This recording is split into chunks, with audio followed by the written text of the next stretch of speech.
पंजाब सरकार बदलाव की नहीं बदले की नीति पर चल रही है। अनुशासनहीन को पार्टी से बाहर का रास्ता दिखाया जाएगा।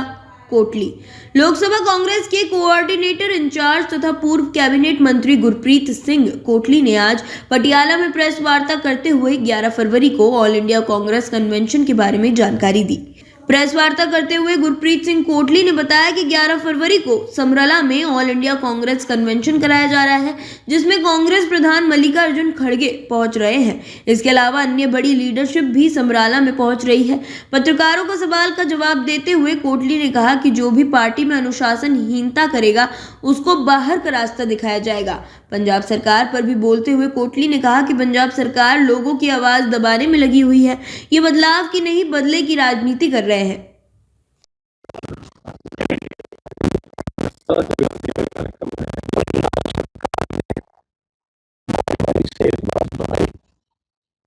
हमारे मुख्यमंत्री ने विशेष रूप से ये बात कही,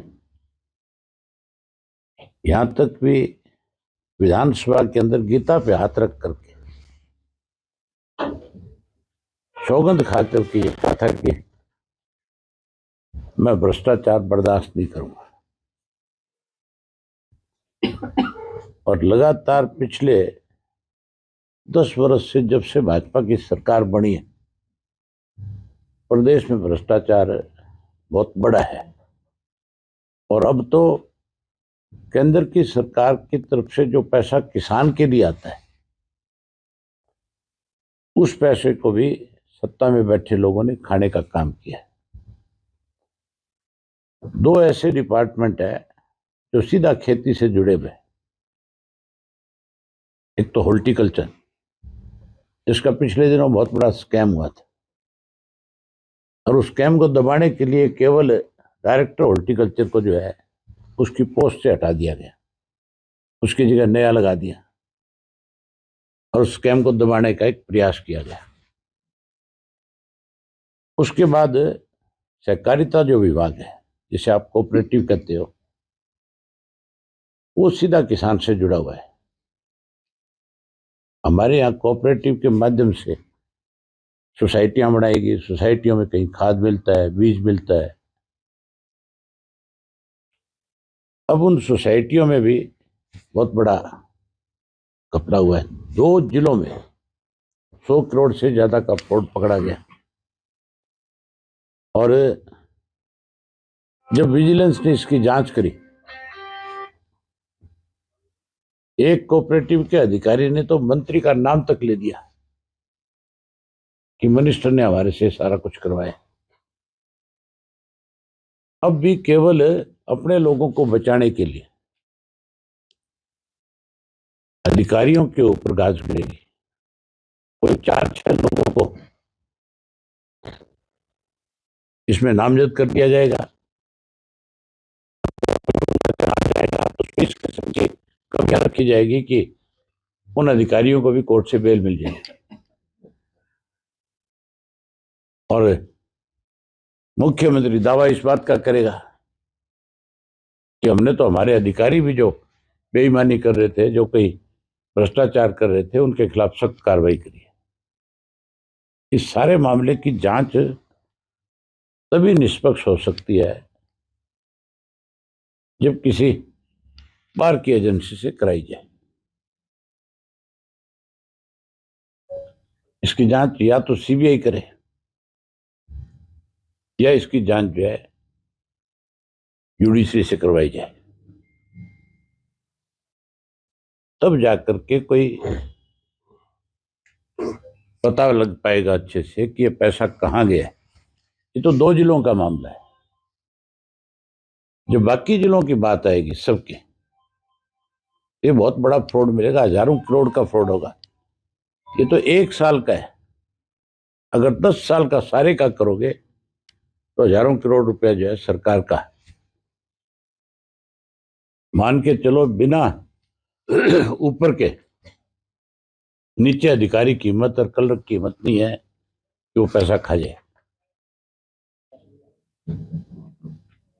इसके लिए 100% जो है जिम्मेवार सत्ता में बैठे लोग मिलेंगे। इस सरकार ने लगातार 10 साल में जहां भ्रष्टाचार को बढ़ावा दिया, वहां पिछले 5 वर्ष में अनेक घोटाले किए, और जिन घोटालों की वजह से आम आदमी के सामने परेशानी आई है, कोरोना काल से लेकर के अब तक हमने विधानसभा में भी बारी बारी इन बातों को उठाया। धान का एक ऐसा घोटाला है जिसमें 1000 करोड़ रुपए जो है बैठे लोग खा गए, नमी के नाम पर खा गए।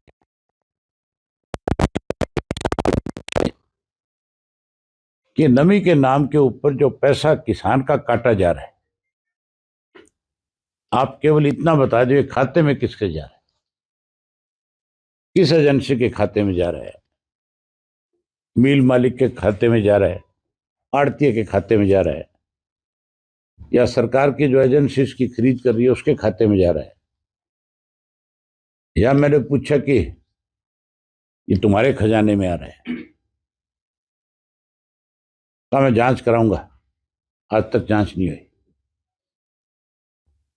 उसके अलावा और बहुत सारे घोटाले हैं, शराब का घोटाला है, रजिस्ट्री का घोटाला है, और सबसे बड़ा घोटाला आजकल शहरों में चल रहा है,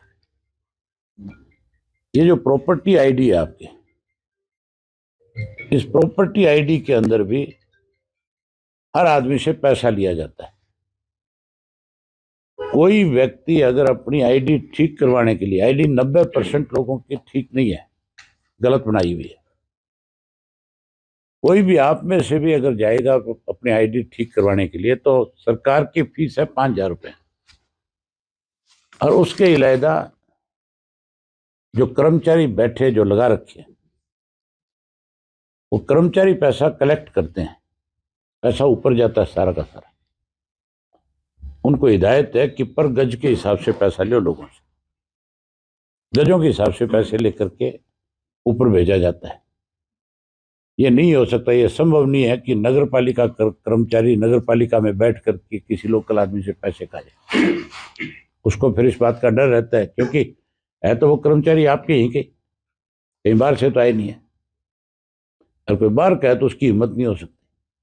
यहाँ वाले को वैसे भी शर्म आएगी, उससे जब पूछोगे तो वो सीधा ही आपको बता देगा कि भैया मेरी तो मजबूरी है, कलेक्शन के ऊपर से ड्यूटियां लगी। अभी ताजा घटना है आपके,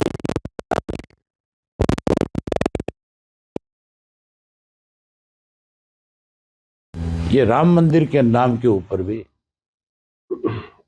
एमएलए ने आपके ने कर्मचारियों को बुलाया, अलग अलग डिपार्टमेंट के।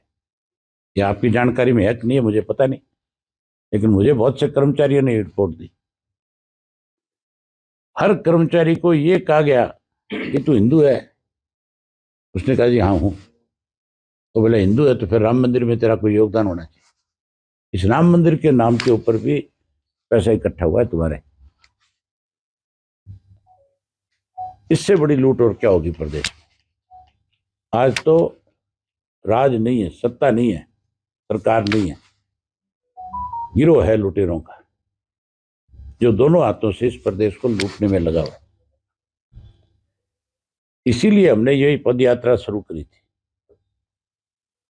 और हमारी पदयात्रा से बौखला करके सरकार ने हमारे साथियों के ऊपर झूठे मुकदमे दर्ज करने शुरू कर दिए।